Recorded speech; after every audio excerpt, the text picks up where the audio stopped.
Señor, gracias por tu amor, por tu bondad, por tu cuidado, por darnos tu palabra a la cual podemos acudir el día de hoy. Danos oídos para escuchar lo que tú nos quieras decir. Danos un corazón lleno de fe para poder abrazar tu palabra y ponerla por obra. En el nombre de Jesús, amén. La semana pasada estuvo Jonathan aquí viendo la primera parte del capítulo 20 y vimos cómo el ministerio del Señor Jesús ha cambiado. Ahora está en Jerusalén. Bueno, en realidad está durmiendo en Betania, pero en el día está en Jerusalén y ha estado en este proceso de examinación, digámoslo así.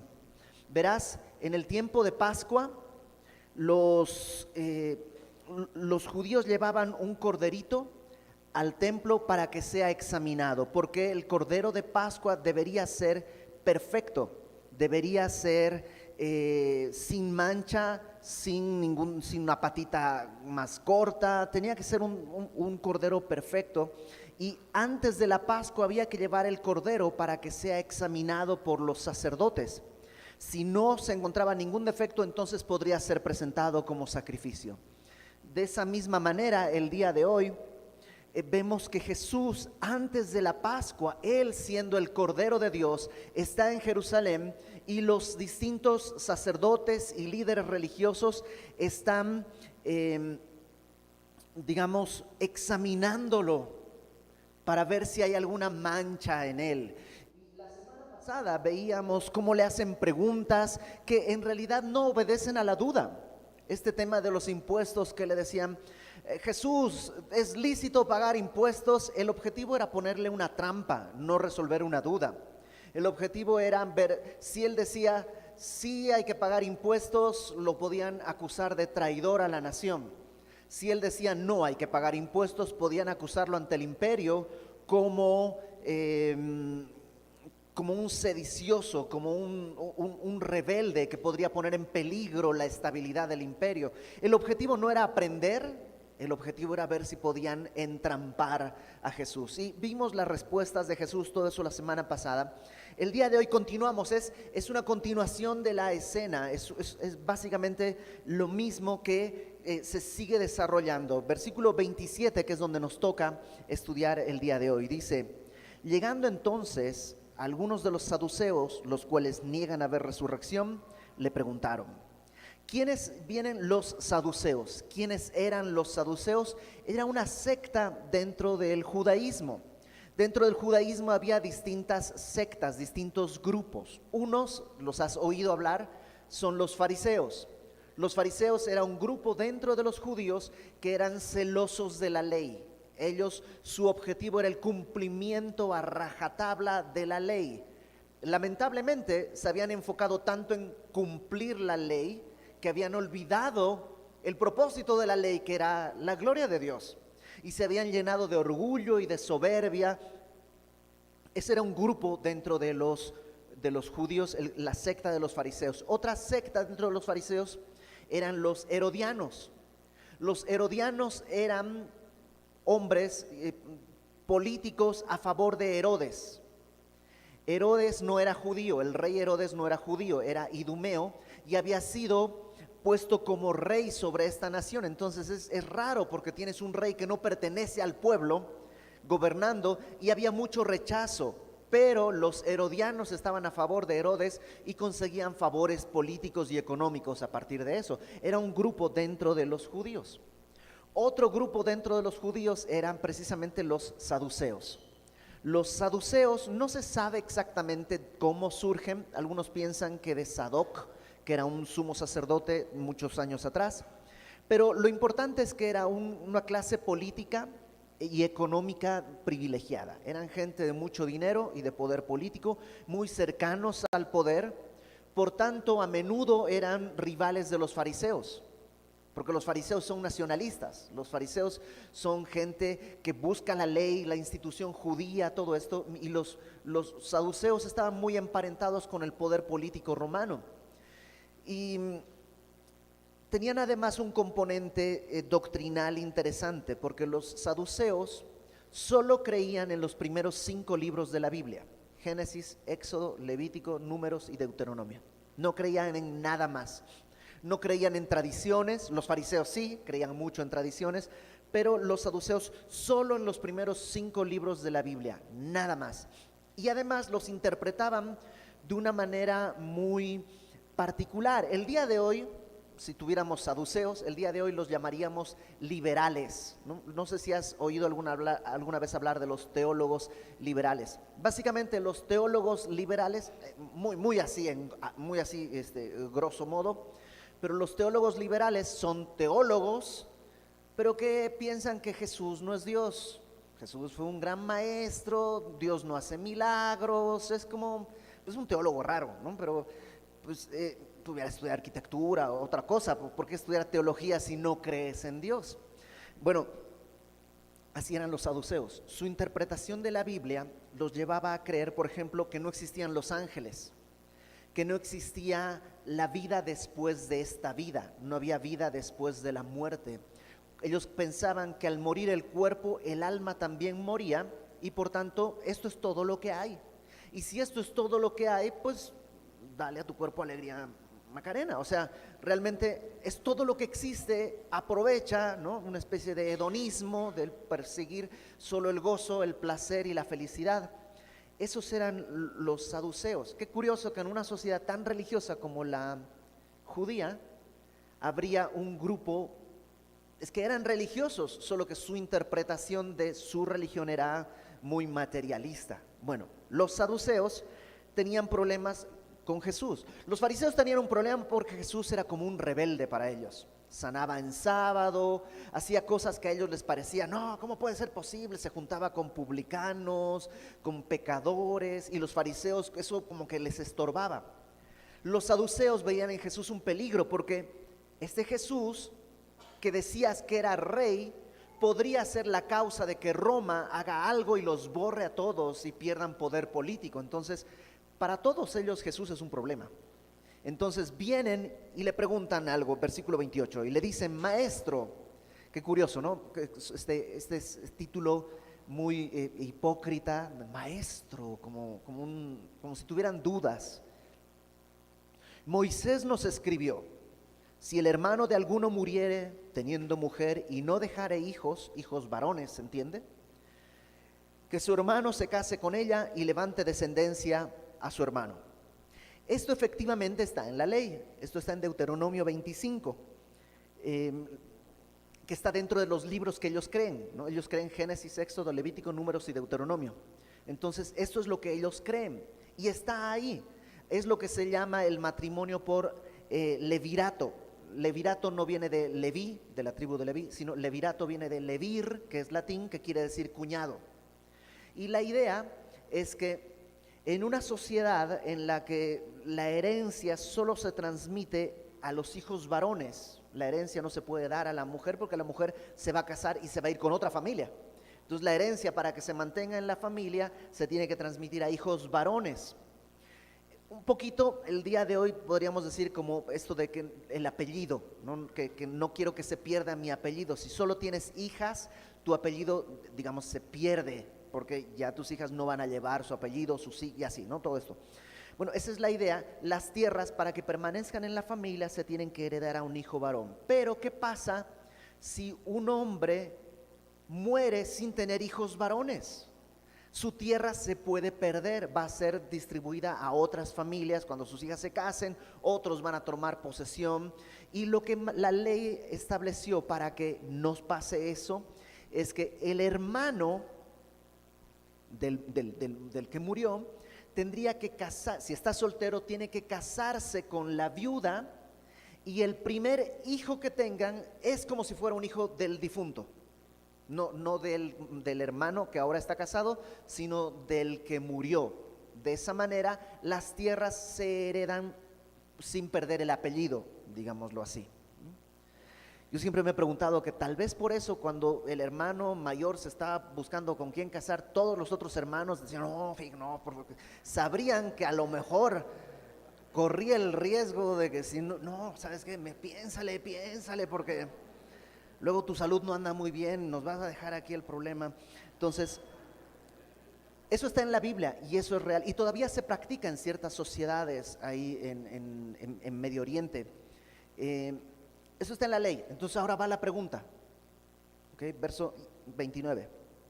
Hubo pues 7 hermanos, y el primero tomó esposa y murió sin hijos. Y la tomó el segundo, el cual también murió sin hijos. La tomó el tercero, y así todos los 7. Y murieron sin dejar descendencia. Finalmente murió también la mujer. En la resurrección, recuerda que ellos no creen en la resurrección, ¿ok? Entonces para ellos es como que en la resurrección, pues ¿de cuál de ellos será mujer? Ya que los 7 la tuvieron por mujer. Y su pregunta es pura imaginación mía, ¿ok? Pero yo me los imagino como diciendo, pues en la resurrección, ¿de quién será mujer ya que se casó con todos? A ver. Spurgeon dice que probablemente esta pregunta ya la tenían armada y se la hacían a los fariseos, a todos los que creían en la resurrección, se la hacían y que pensaban que con eso tenían un argumento infalible, porque están descansando en algo que la ley dice como cierto. Ok, se ha dicho que no hay preguntas ridículas, ¿no? Y efectivamente, la pregunta en sí misma no es ridícula o absurda. El problema es la actitud detrás de la pregunta. ¿Okay? La pregunta puede ser muy válida. Si una persona, un niño tiene esta pregunta, puede ser muy válido. El problema no es la pregunta en sí, sino la actitud de la pregunta. Y cuando la actitud es la equivocada, entonces podemos decir que la pregunta está ridícula o absurda. Dios no tiene problemas con la ignorancia, si hay algo no sabes, o Dios no tiene problemas con tus dudas. Dios no tiene conflictos. El problema es la actitud, la necedad. Y el día de hoy lo vemos también. A menudo nos encontramos con gente, a veces en Facebook, bueno, los viejitos tenemos Facebook, los jóvenes tienen TikTok, pero gente que dice, esta pregunta se la he hecho a muchos cristianos y nunca nadie me la ha podido contestar. ¿De dónde sacó Caín su esposa? Y se ponen así todos envalentonados y tú dices, hay 16,000 libros que responden esa pregunta de la manera más sencilla. Y la más fácil es que tienes que leer tu Biblia bien. Nunca dice que Adán y Eva solo tuvieron a Caín y Abel. Dice que tuvieron muchísimos hijos e hijas. Entonces, había mucha más gente que Caín y Abel en ese momento en el mundo. Pero pues ellos piensan que, aparte de eso, piensan que descubrieron el hilo negro, ¿no? Esta pregunta, nadie se le había ocurrido. Esa pregunta la contestó Spurgeon. ¿O qué tal seguramente esta la has escuchado? A ver, cristiano chafa, si Dios es todopoderoso, ¿puede crear una roca tan grande que Él no pueda mover? ¡Ja! Te caché, cristiano chafa. Porque si puede crear una roca que Él no pueda mover, no es todopoderoso porque no puede moverla. Y si no puede crear una roca tan grande que Él no pueda mover, no es todopoderoso porque no puede crearla. Y tú dices, ay, ¿cómo te explico? La pregunta es necia en sí misma porque en primer lugar ignoras lo que quiere decir todopoderoso. Todopoderoso quiere decir que Él es libre y poderoso para llevar a cabo su propósito y su voluntad en todo tiempo y en todo momento. Es tan ridículo como preguntar, si Dios es todopoderoso, ¿puede subir para abajo? Si Dios es todopoderoso, ¿puede salir para adentro? Es ridículo. O sea, la pregunta es absurda, ¿ok? Esta pregunta es así. Hubo un hombre que se casó, oye, a la cuarta mujer, al cuarto marido, el quinto ya no quiere casarse. ¿Estás de acuerdo? No, o sea, esto no es algo normal. Esta es una historia que se le están inventando con un propósito, pero el Señor en su misericordia les va a contestar, ¿ok? Versículo 34. Entonces respondiendo Jesús les dijo, Antes de leer lo que dice Lucas, Mateo nos da un detallito que creo que es importante. Acompáñame a Mateo capítulo 22. Mateo fue testigo presencial de esta escena. Entonces Mateo recuerda algo específico en esta escena que creo que nos va a dar luz. Dice Mateo 22, 29. Entonces, respondiendo Jesús les dijo, misma escena, mismo momento, y Mateo narra esto. Les dice a los saduceos, erráis, o sea, ¿cuál es tu error? Ignorando las escrituras y el poder de Dios. Lo que pasa es que, número uno, ignoras las escrituras. Y ellos eran de los grupos que tenían las escrituras, pero las ignoran. Y número dos, ignoran el poder de Dios. Y la respuesta que Lucas registra, de alguna manera podemos también encajarla en estas dos cosas. Ignorancia en el poder de Dios, ignorancia en las escrituras. Y la primera parte contesta así, versículo 34. Los hijos de este siglo es este tiempo, este mundo, esta vida que todos tenemos acá. Los hijos de este siglo se casan y se dan en casamiento. Mas los que fueren tenidos por dignos de alcanzar aquel siglo y la resurrección de entre los muertos, es decir, aquellos que por gracia han alcanzado la salvación y estarán en la vida eterna, en el otro siglo, en el otro mundo,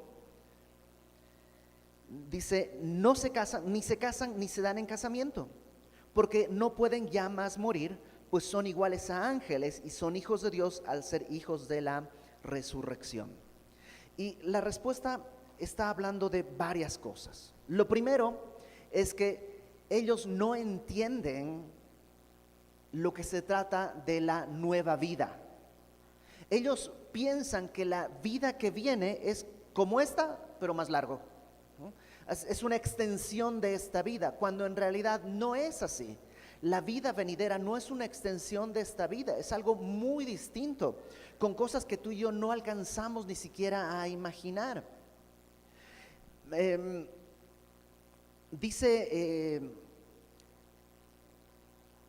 Aquí hay matrimonio. ¿Por qué hay matrimonio? Por el plan que Dios tiene para la humanidad. ¿Cuántas personas creó Dios? Primeramente solo Adán, y después de Adán saca a Eva. Y eso es un milagro, ¿no? De uno, Dios hizo dos. Y ahora esos dos en el matrimonio, dice, ya no serán dos, sino serán una sola carne. Los vuelve a unir. ¿Te das cuenta? No sé si alguna vez has pensado esto, pero es de uno hace dos, y de los dos ahora vuelve a unir haciendo uno. ¿Para qué? Para que pueda nacer uno nuevo, una nueva vida. Y nadie existe sin alguien que esté atrás. Para que tú nacieras, tuvieron que nacer tus papás. Para que tus papás nacieran, tuvieron que nacer sus papás. Y así, esto fue progresivo, ese es el plan de Dios. Y el matrimonio es la manera en la que Dios, en su plan perfecto, quiere desarrollarlo. Estos dos que están separados, volverlos uno para que salga uno más y se cumpla el primer mandato, que era llenar toda la tierra. En el nuevo siglo, en la nueva vida, no va a ser necesario. ¿Por qué? Porque todos ya vamos a llegar.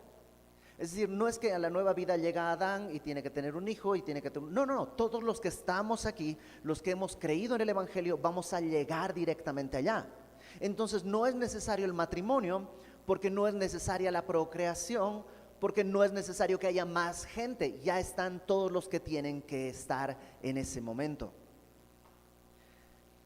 Por eso dice, serán iguales a los ángeles, no en el sentido que vas a tener una batita blanca y vas a tener alas o algo así, sino que los ángeles no tienen vida matrimonial, no se casan, no se dan en casamiento, los que hay son los que están y no hay más. Ahora, normalmente uno se pregunta, sobre todo los casados, dicen, ¿y entonces qué va a pasar? Voy a estar con mi esposa, me va a reconocer, ¿cómo va a ser el asunto? ¿Va a haber matrimonio en el cielo? ¿Qué va a pasar? Y hay una angustia, y de alguna manera es normal. Pero, ojo, si alguien te pregunta, ¿habrá matrimonio en el cielo? Tú diles que sí, porque estaremos casados con Cristo. El Señor nos presenta como su esposa. Entonces, claro que habrá matrimonio, habrá un gran matrimonio. Ahora, ¿y mi esposa? ¿Qué va a pasar con mi esposa? Es una analogía, hay que estirarla un poquito, pero creo que funciona, ¿ok? Si tú recuerdas, haces memoria, pero hace mucho tiempo estabas en el vientre de tu mamá. Y en el vientre de tu mamá todo era perfecto. La temperatura era perfecta, no importa si hacia afuera hacía frío o calor, la temperatura en el vientre era perfecta. El alimento llegaba de manera correcta, puntual, inmediata, y era el alimento correcto. No solo eso, sino que además escuchabas lo mejor que se puede oír en todo el mundo y en toda la historia de la humanidad. Escuchabas profundamente la voz de tu mamá y el latir de su corazón. ¿Qué mejor que eso? Todo el día, todo el tiempo, temperatura correcta, no había nada de qué preocuparse. Pero, ¿qué pasa después? Naces. Y al nacer, ¿qué hay? Para empezar, es un shock térmico. La temperatura perfecta se acabó. Número 2, hay mucha luz, hay mucho ruido, hay muchas, o sea, es traumático. Lo sé, yo nací, yo me acuerdo, o sea, es un evento traumático el nacimiento. Y uno pensaría, no hay nada mejor como haber estado en el vientre. Sí, pero es que hay cosas que en el vientre nunca vas a poder experimentar. No sabrías lo que es el pozole. No comes con la boca, no podrías disfrutar el sabor de nada, no podrías ver a tu mamá a los ojos, no podrías experimentar el gozo de la amistad o del matrimonio o de los atardeceres. Eso a un bebé que está en el vientre de su mamá no se lo puedes explicar, no lo entiende. A veces nos pasa así. Cuando Dios dice no habrá matrimonio, y parece como que, ¿qué me estás quitando? Espérate, o sea, cuando estemos allá vas a poder tener una multitud de cosas que el día de hoy no alcanzas ni siquiera a concebir. Un bebé no sabe lo que es la Coca-Cola, ¿no? Solo saliendo es que puedes darte cuenta de las bendiciones que hay en el mundo. Entonces, sí, ten esperanza, no te va a decepcionar el mundo que va a venir, pero no es lo mismo que acá. No es una extensión de esta vida. Entonces, les habla del propósito del matrimonio, que no es, el propósito es para este tiempo, no es para el tiempo de allá. Y les habla que van a ser como los ángeles, es decir, que no van a tener que nacer más y más y más. Además de eso, acuérdate que los saduceos no creen en ángeles y lo que les está diciendo es, sí existen los ángeles. Eso es el poder de Dios, la capacidad de uno hacer dos, de dos hacer uno y de ese uno hacer uno más. El poder de Dios, es lo que ellos ignoran. Ahora, acompáñame, verso 37, la segunda cosa que les dice tiene que ver con su conocimiento de las Escrituras. Pero en cuanto a que en cuanto a que los muertos han de resucitar, aún Moisés lo enseñó en el pasaje de la zarza, cuando llama al Señor Dios de Abraham, Dios de Isaac y Dios de Jacob. Porque Dios no es Dios de muertos, sino de vivos, pues para Él todos viven. Este pasaje de la zarza está en Éxodo, al principio.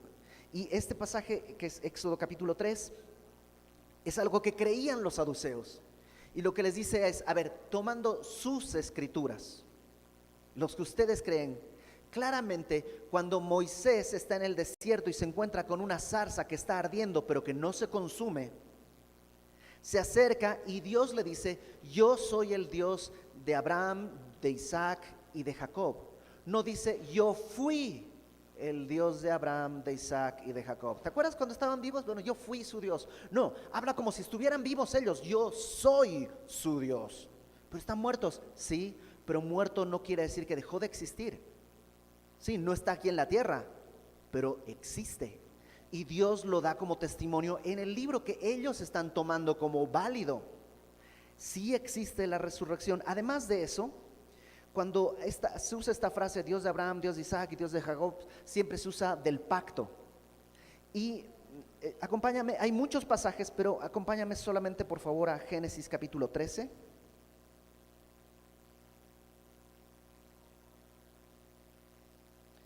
Génesis capítulo 13. Hay muchos más, yo solo te voy a llevar a uno. Génesis 13, versículo 15. Dios está hablándole a Abraham y le dice, Génesis 13, 15, porque toda la tierra que ves la daré a ti y a tu descendencia para siempre. Ahí mismo, bríncate al versículo 17.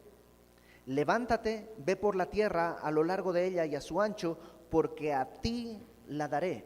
Dios está prometiéndole a Abraham, a ti te voy a dar la tierra. O sea, no solo a tu descendencia, porque sí, a tu descendencia pues se la dio. Al final Josué conquistó la tierra prometida y sí, pero él no le dice solo a tu descendencia, te la daré a ti. ¿Lo cumplió? No. De hecho, el escritor de Hebreos en el capítulo 11 dice que todos estos murieron sin recibir lo prometido. No lo recibió. Durante el tiempo que Abraham vivió, lo único que compró fue una tumba donde enterró a su esposa y luego donde él fue enterrado. Es todo lo que tuvo. Entonces, una de dos, o Dios es mentiroso y le dijo, te la voy a dar a ti, y no lo hizo, o Dios es inútil, intentó y no pudo, o tal vez hay una tercera opción, que todavía no lo ha hecho, pero Abraham todavía está vivo. Entonces, el libro de Génesis, todo el Antiguo Testamento está lleno de referencias a esta nueva vida, y lo que Jesús está haciendo es decirles, con el libro que ustedes creen, claramente está la resurrección mencionada. Ahora, acompáñame por favor a 1 Corintios capítulo 15 rápidamente, para que veamos un poquito qué es lo que la Biblia enseña de la nueva vida, del siglo venidero, de la vida después de la muerte, cómo va a ser. 1 Corintios capítulo 15. Desde el versículo 35, Pablo también estaba enfrentando gente que hablaba como si la resurrección no existiera. Y dice en el versículo 35, 1 Corintios 15, 35, pero dirá alguno, ¿cómo resucitarán los muertos? ¿Con qué cuerpo vendrán? No sé si alguna vez te han preguntado algo así. Pero a ver, ¿y si alguien se lo come un tiburón, cuando venga la resurrección va a tener su brazo o no va a tener su brazo? Y si alguien es incinerado, ¿qué va a pasar con su cuerpo? Okay, lo mismo dice, ¿con qué cuerpo van a venir? Y la respuesta de Pablo es, necio. Y no es un insulto. Necio, en la Biblia, ¿quién es necio? Dice el salmista, el necio dice, no hay Dios. El que ignora el poder de Dios. Y lo explica. Lo que tú siembras no se vivifica, sino muere antes. Y lo que siembras no es el cuerpo que ha de salir, sino el grano desnudo, ya sea de trigo o de otro grano.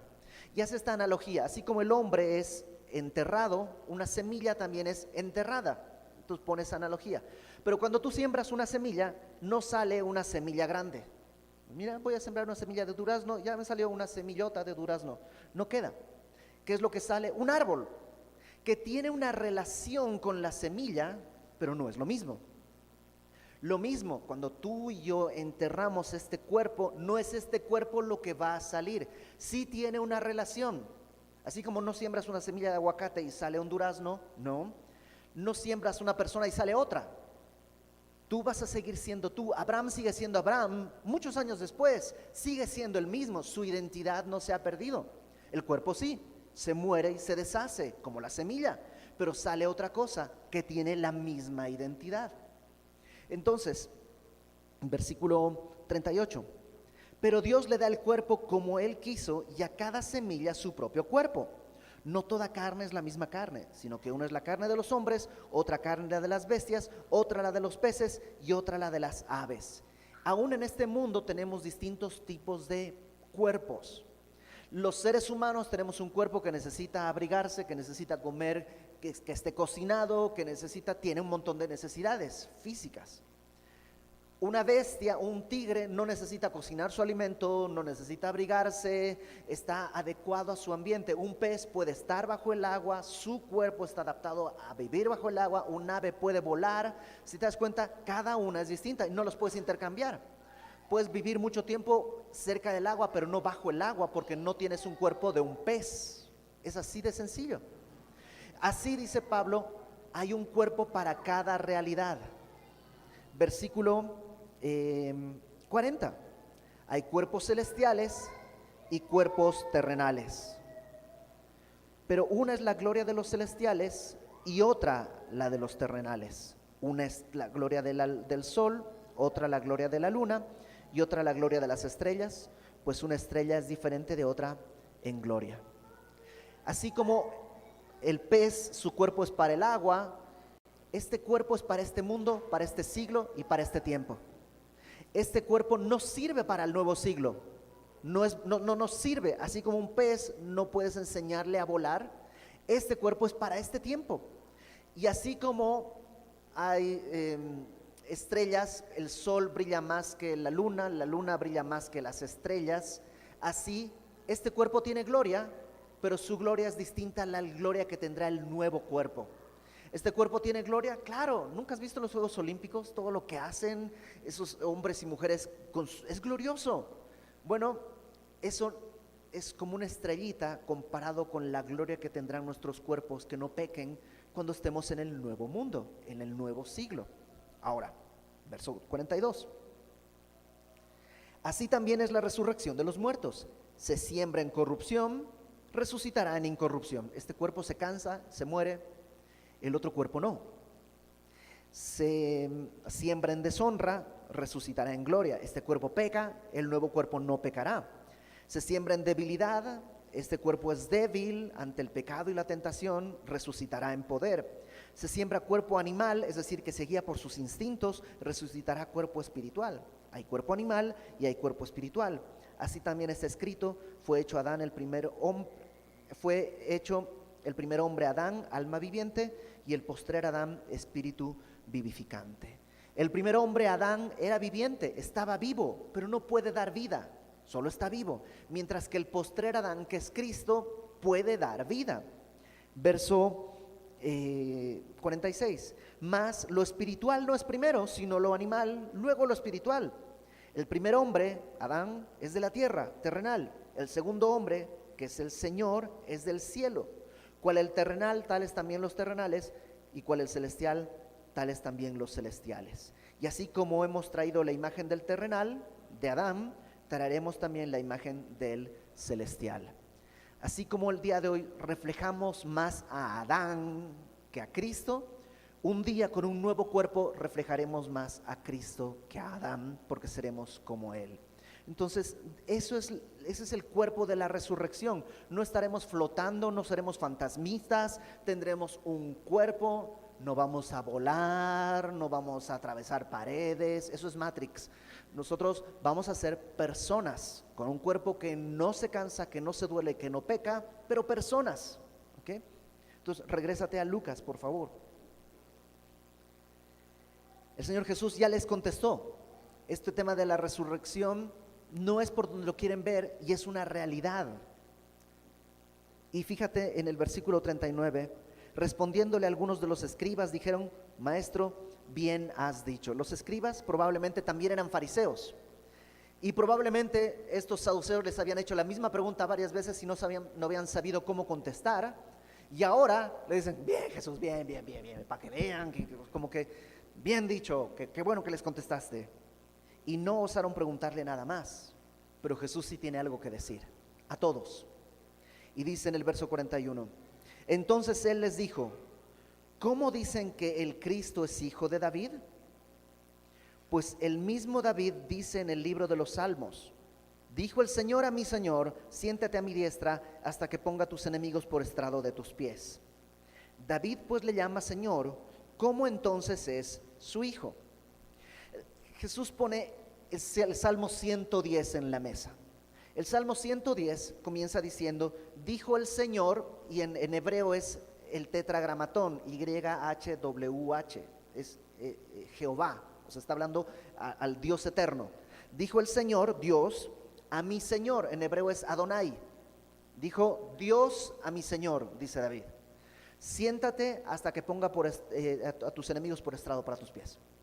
Entonces David está reconociendo que Dios le está hablando a su Señor que se siente. Y la pregunta de Jesús es: ¿por qué David le llama Señor? al Adonai. ¿Por qué le llama Señor? Si es hijo de David, no puede llamarle Señor. En aquella cultura, nadie mayor le llamaría Señor a alguien menor. El menor sí, al mayor. Un poco aquí todavía, no sé, pero antes se decía, los hijos le hablan de usted a sus papás, ¿no? Nunca un papá le llamaría usted a su hijo porque el rango no se lo permite, pero el hijo sí a su papá, algo así. Entonces es totalmente absurdo que David le llame Señor a alguien que es su descendiente. Entonces pregunta, ¿por qué David le llama Señor? Y no hay otra respuesta más que entender dos cosas. Número uno, el Mesías, Jesús, es, según la carne, descendiente de David, por eso es el hijo de David, pero espiritualmente es Dios, por tanto anterior a David, y por eso David le llama Señor. Y lo que está haciendo Jesús es explicarles, este soy yo. Están queriendo discutir conmigo sin entender quién soy. Yo soy, sí, soy la raíz de Isaí y soy el linaje de David. Soy el antes y el después. Él es el alfa y la omega. Y ellos no saben qué contestar. Entonces, verso 45, oyéndole todo el pueblo, dijo a sus discípulos. Le habla a sus discípulos, pero para que lo escuchen todos.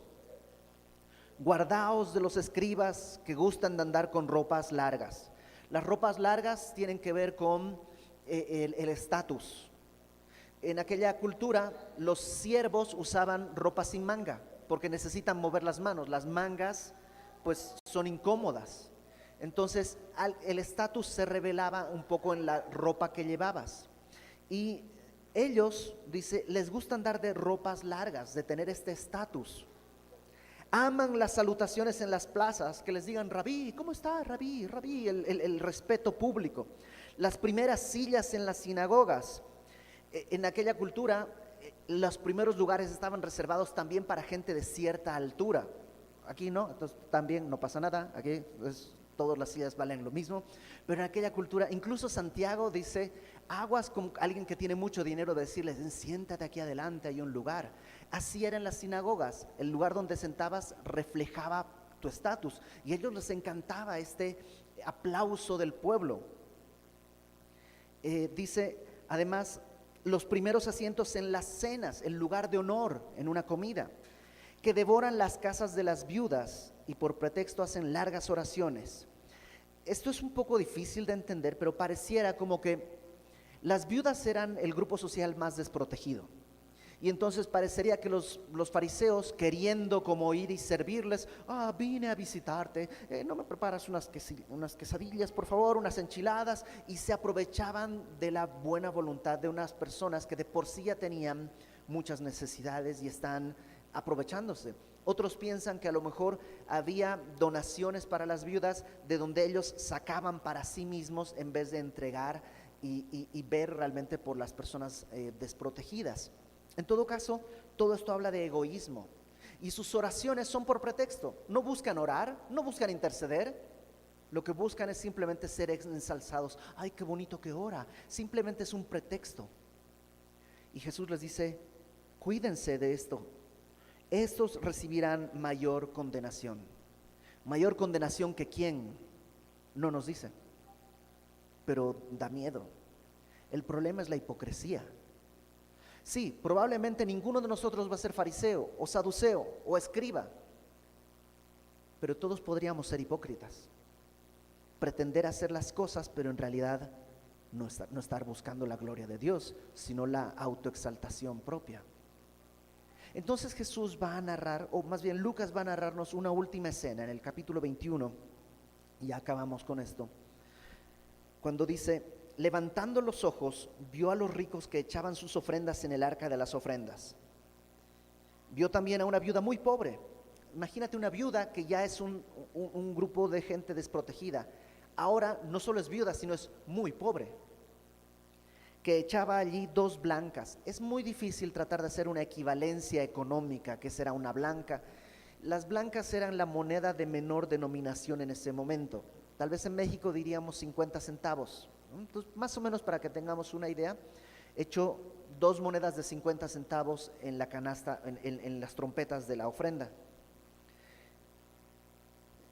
Y dijo, Jesús dice, en verdad os digo que esta viuda pobre echó más que todos. Y alguien puede decir, no, ¿cómo crees, Señor? O sea, matemáticamente es muy fácil. Si esta viuda echó 2 monedas de 50, si yo pongo 2 pesos ya eché más. Pero Jesús no está midiendo matemáticamente. Él está midiendo otra cosa. Él está midiendo el corazón. Y el corazón no se mide matemáticamente. Alguien puede dar $10,000, pero no tiene, su corazón no está movido, nomás le sobra el dinero. En cambio, una persona podría dar 1 centavo y ser verdaderamente valioso en la escala que Dios está midiendo. Entonces dice, porque todos aquellos echaron para las ofrendas de Dios de lo que les sobra. No es parte de lo suyo. Lo que te sobra es lo que ya no quisiste. Ya lo dice el profeta Alejandro Sanz, dar solamente aquello que te sobra nunca fue compartir, sino dar limosna. Si no lo sabes tú, te lo digo yo. Y a veces podemos hacer eso con Dios. Dar lo que sobra de tiempo, dar lo que sobra en todos los sentidos. Y aunque sea mucho, ¿ok? Podría ser mucho. Económicamente tal vez tienes mucho dinero y poner 20,000 pesos es un pelo al tigre. Podría ser. Pero Dios no está midiendo en la escala matemática monetaria. Él está viendo el corazón. Y esta mujer dice, de su pobreza echó todo el sustento que tenía. ¿Tú no crees que si en vez de dar 2 monedas se hubiera quedado con una, habría que regañarla? No, sería pues sensato en un sentido, ¿no? O sea, solo tienes 2 monedas de 50, quédate con una y da la otra. No sería censurable, pero dio todo. ¿Por qué? Porque todos los otros tienen preguntas complejas. Los diezmos, las ofrendas, los impuestos, el matrimonio, el levirato, tienen cosas muy intelectuales, muy profundas. Tienen elogios, maestro, tienen recursos, tienen la palabra, pero no tienen la humildad y la fe que tiene esta viuda. Esta viuda conoce el poder de Dios y las escrituras, mientras que estos hombres las ignoran por completo, por hipócritas. Y eso nos puede pasar a todos. No hay ningún problema con hay gente que es muy inteligente y es bueno. Yo conozco amigos que son no solo inteligentes, letrados, estudiados, hombres verdaderamente lúcidos, pero que no han sido encandilados por su sabiduría. Al final del día, tú y yo somos una viuda que solo tiene 2 monedas, que son insuficientes para la salvación. No alcanza, nuestras 2 monedas no alcanzan para comprar ni para abonar a la salvación. Ante la santidad y la gloria de Dios, tú y yo somos una viuda que no tiene recursos. Pero Dios en su misericordia, si tú pones tu vida en humildad, Él puede exaltarte. Me encontré este poema, que es un poema anónimo, busqué el autor, no lo encontré, pero habla es un hombre que, te lo voy a leer, pero habla de cómo ha luchado por encontrarse con Dios y no ha podido, hasta que encuentra que Él es necesitado. Fíjate, dice, con lágrimas te busqué en las alturas, en las profundidades no me reconocía pecador, por eso no logré encontrarte como mi Salvador. Te vi descender con dulzura para ser amigo de humildes criaturas. Dije que eras mi camino, no te encontré como mi Salvador. Cuando en la cruz yo vi a mi Dios, muriendo para cumplir la ley, quebrantada por el pecador, fue que vi mi pecado y vi a mi Salvador. ¿Qué más busco? Que a tus ojos yo sea cada día un arrepentido pecador. Sé para mí, mi Señor, mi guía, mi amigo. Sí, eso y todo lo demás. Pero primero, último y lo mejor, cada día sé tú mi Salvador. Y a veces olvidamos que necesitamos un Salvador. Y a veces has hecho tantas cosas buenas y lees tu Biblia y oras que dices, wow, ya tengo 2 blancas, ya puedo abonar. Cuando se nos olvida que seguimos siendo una viuda con 2 blancas y lo único que tenemos es un corazón que Dios ha comprado con su sangre. Que nunca ni nuestro conocimiento vasto o poco, o nuestras riquezas abundantes o escasas, nos hagan olvidar de nuestra gran necesidad. Somos pecadores que han sido redimidos por la gracia de un Salvador que fue a la cruz, que no apartó sus ojos de la meta y por el gozo puesto delante de él, despreció el oprobio, siguió adelante para que tú y yo el día de hoy tengamos acceso al Padre si creemos en él. Señor, gracias. Gracias porque en tu gran amor has pasado por alto nuestra necedad una y otra vez. Y en el día perfecto tú abriste nuestros ojos y pudimos ver la cruz, el precio pagado por nuestros pecados. Porque tú no nos has abandonado aun cuando hemos tropezado. Perdónanos si en nuestra terrible necedad hemos querido ser más inteligentes que tú. Y extiende tu mano, levanta nuestros ojos hacia ti. Ten misericordia, Señor. Que nunca ni la hipocresía ni la autosuficiencia se pongan delante de tu cruz y podamos vivir humildemente para tu gloria. Te lo pedimos sabiendo que nos escuchas, en el nombre de Jesucristo, quien verdaderamente es nuestro Salvador. Amén y amén.